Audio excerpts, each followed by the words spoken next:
오늘 이 새벽에 하나님께서 저희에게 주신 말씀은 시편 103편 12절부터 22절까지의 말씀입니다. 제가 가지고 있는 성경으로 구약 성경 877페이지에 있습니다. 시편 103편 12절부터 22절까지의 말씀을 다 같이 봉독하도록 하겠습니다. 동이 서에서 먼 것 같이 우리의 죄가를 우리에게서 멀리 옮기셨으며 아버지가 자식을 긍휼히 여김같이 여호와께서는 자기를 경외하는 자를 긍휼히 여기시나니 이는 그가 우리의 체질을 아시며 우리가 단지 먼지뿐임을 기억하심이로다. 인생은 그날이 풀과 같으며 그 영화가 들의 꽃과 같도다.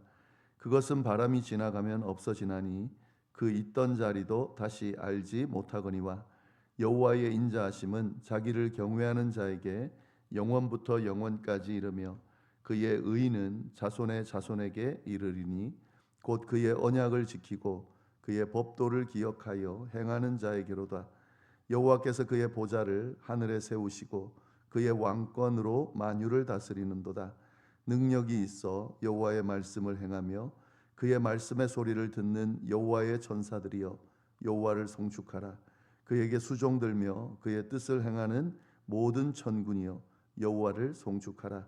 여호와의 지으심을 받고 그가 다스리시는 모든 곳에 있는 너희여 여호와를 송축하라. 내 영혼아 여호와를 송축하라. 아멘. 네, 시편 103편 하반부 부분을 함께 나누도록 하겠습니다. 이 시편 103편은 다윗이 지은 시로서 하나님을 찬송하라, 경배하라, 송축하라, 자기 영혼에게 선포하는 그런 내용으로 되어 있습니다. 자기 자신이 일평생 하나님을 찬양하며 살아야 된다라는 것을 분명히 알고 어떤 상황에서도 하나님을 찬양할 수 있도록 선포하는 내용, 그 내용이 바로 오늘 시편 103편입니다. 그러면서 하나님께서 베푸신 은혜를 쭉 나열합니다. 하나님이 찬양받으실 수밖에 없는 이유, 그 이유를 쭉 언급합니다. 어제 5가지로 그렇게 언급된 내용을 우리가 함께 살펴봤습니다. 하나님은 모든 죄악을 사하시는 분이시다. 하나님은 모든 병을 고쳐주시는 분이시다. 하나님은 생명을 파멸해서 속량해 주시는 분이시다. 인자와 긍휼로 관을 씌우시는 분이시다. 좋은 것으로 소원을 만족하게 하셔서 우리의 청춘을 독수리같이 새롭게 하시는 분이시다. 이런 은혜를 받은 우리가 하나님을 찬양할 수밖에 없다. 찬양하라 라고 그렇게 선포를 한 겁니다. 네, 오늘 말씀 12절부터 쭉 보도록 하겠습니다.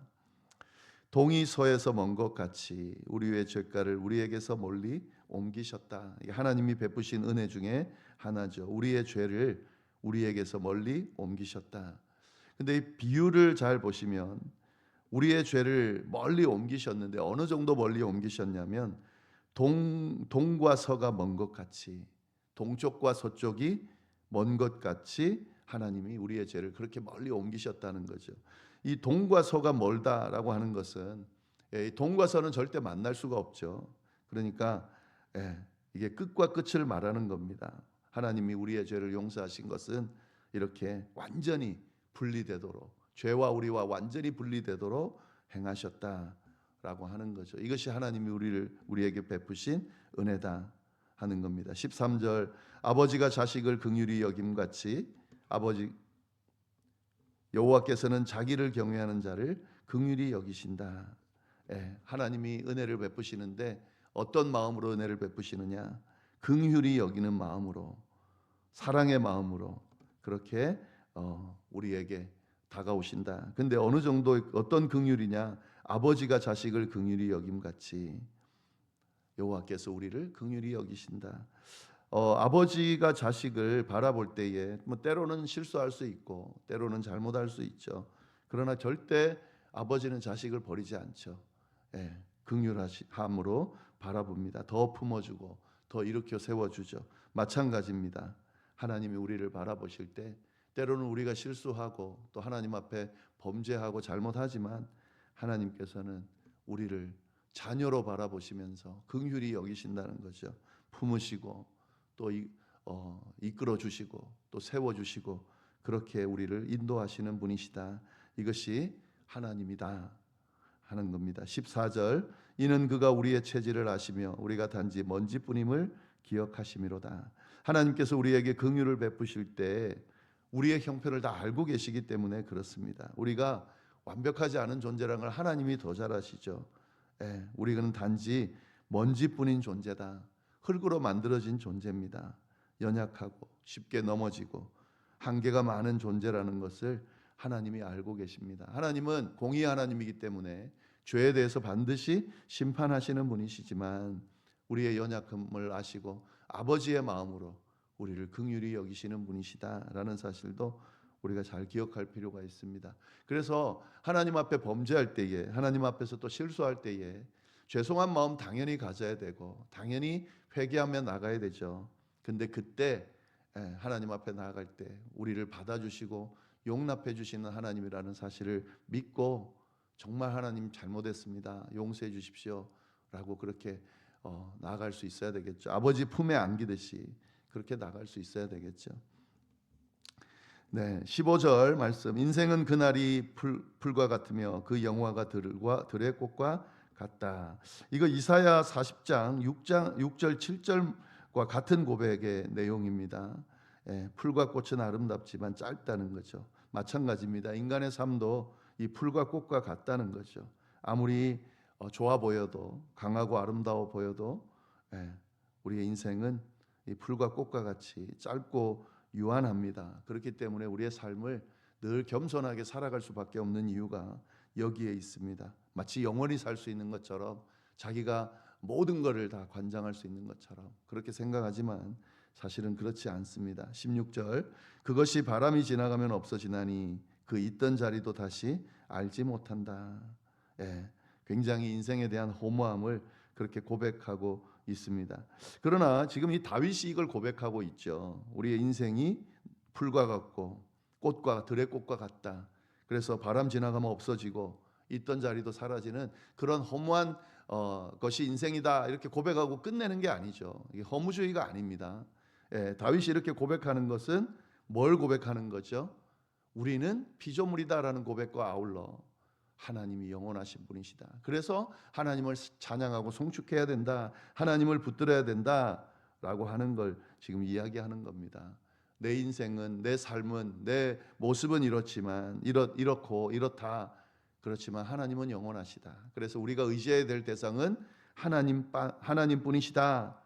하나님을 의지해야 우리는 살 수 있는 존재다. 하나님이 함께 하셔야 우리가 살 수 있는 존재다라는 그 사실을 고백하는 거죠. 신앙 고백이 그런 거죠. 사실은 우리가 신앙생활하면서 하나님 앞에 고백한다는 것은 뭘 의미하냐면 나는 연약한 존재입니다. 참 부족한 존재입니다. 하나님이 돌보지 않으면 살 수 없는 존재입니다. 그래서 하나님이 돌봐주셔야 되고 하나님의 돌봐주심이 그래서 귀합니다. 그래서 하나님을 찬양하고 높입니다. 이게 신앙생활인 거거든요. 다윗은 그 고백을 지금 이렇게 하고 있습니다. 17절 말씀 여호와의 인자하심은 자기를 경외하는 자에게 영원부터 영원까지 이르며 그의 의는 자손의 자손에게 이른다. 풀과 꽃은 사라지지만 하나님의 인자하심은 어떻다고요? 영원하다 하는 거죠. 우리의 삶이 유한할수록 하나님의 이 영원한 인자하심이 얼마나 소중한지가 드러나는데 우리는 사라지지만 하나님의 인자하심은 영원토록 이어진다. 그리고 그 인자하심이 우리에게 미치는 영향은 자녀와 또 자녀들에게도 이어진다. 그러니까 누구를 의지해야 되겠습니까? 당연히 하나님인 거죠.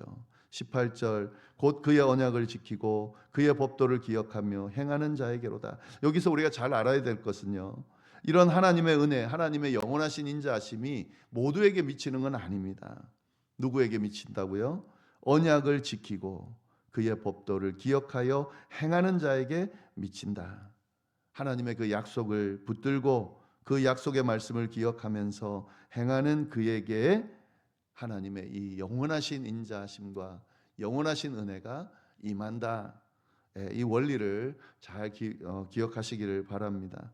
정리하면 이렇습니다. 우리는 풀과 꽃과 같이 유한한 그런 허무한 존재입니다마는 하나님은 그렇지 않으시다는 거죠. 하나님은 영원하신 분이시고 영원한 사랑으로 우리에게 긍휼을 베푸시는 분이시다. 그러나 그 하나님을 붙들고 믿고 따르면서 하나님의 약속의 말씀을 지키고 그 약속의 말씀을 기억하고 행하는 자에게 이 영원하심이 영향을 끼치고 그것이 우리에게 역사를 한다. 이 말씀을 분명하게 기억을 해야 합니다. 19절 말씀, 여호와께서 그의 보좌를 하늘에 세우시고 그의 왕권으로 만유를 다스리는도다. 시편 103편은 처음에 개인의 고백으로 시작을 하죠. 개인의 선포로 시작을 했습니다. 그런데 지금 온 우주적 찬양으로 지금 확장되고 있습니다. 내 스스로에게, 내 자신에게 여호와를 송축해야 된다. 내게 베푸신 은혜가 크다라고 시작했는데 뒤로 가면 갈수록 온 우주 만물에게 미친 영향이 크고 하나님은 모든 만물들이 찬양해야만 하는 존재다라고 그렇게 이야기합니다. 만유를 다스리시는 분이시다 하는 거죠. 20절, 능력이 있어 여호와의 말씀을 행하며 그의 말씀의 소리를 듣는 너희 천사들이여 여호와를 송축하라. 내 영혼이여 여호와를 송축하라. 여기서 이제 어디로 갑니까? 천사들까지 미친다는 거죠. 하나님의 피조물인 천사들이여 여호와를 송축하라. 21절, 여호와를 섬기며 그의 뜻을 행하는 너희 모든 천군이여 여호와를 송축하라. 하나님의 군대, 그 군대들도 하나님을 송축해야 된다라고 하는 거죠. 왜요? 모든 것들은 다 하나님의 피조물이고 하나님께서 만드신 존재고 하나님을 찬양해야 될 존재다라는 고백을 하는 겁니다. 22절, 여호와의 지으심을 받고 그가 다스리는 모든 곳에 있는 너희 피조물들이여 여호와를 송축하라. 너희 모든 피조물들은 여호와를 송축해야 된다라고 하는 거죠. 하나님을 찬양하지 않는 자들은 하나님의 피조물임을 인정하지 않는 자들이죠. 그것이 죄입니다. 그것이 하나님이 용납하지 못하는 심판의 대상이 되는 존재들입니다. 꼭 기억해야 됩니다. 그리고 마지막에 내 영혼아 여호와를 송축하라. 이제 결론은 뭐죠? 내 영혼아 여호와를 송축하라. 그런 피조물 중에 하나인 내 영혼아 여호와를 송축해야 된다 선포함으로 이 시편을 마감하고 있습니다. 그래서 내 영혼아 여호와를 송축하라로 시작해서 내 영혼아 여호와를 송축하라라는 고백으로 이 시편이 마무리되고 있습니다. 그러나 그 안에는 모든 피조물들이 하나님을 찬양해야 된다라고 고백하고 있고 그 찬양해야 될 이유가 분명하다. 하나님은 모든 피조물들에게 크신 은혜를 베푸시는 분이시기 때문에 우리가 당연히 찬양함이 합당하다라는 고백으로 쭉 시편이 이어지고 있습니다.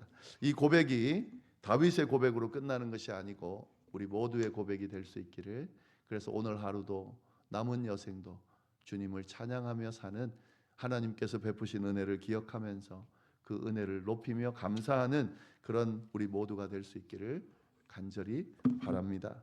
기도하겠습니다. 하나님 아버지, 참으로 감사를 드립니다. 이렇게 또 귀한 말씀을 통해서 하나님을 높이고 찬양하는 이유와 또 찬양해야 함을 분명하게 알려주셔서 감사합니다. 우리의 삶이 또 오늘 하루가 다윗과 같은 찬양을 고백하는, 올려드리는 그런 삶이 될 수 있도록 인도하여 주옵소서. 우리에게 베푸신 놀라운 은혜들 하나하나 경험하면서 당연히 찬양해야 될 그 주님을 높이는 삶이 되도록 주여 역사하여 주옵소서. 이어서 드리는 개인의 기도와 중보 기도 위에도 함께하여 주시기를 간절히 바라고 살아계신 예수님의 이름으로 기도드립니다. 아멘.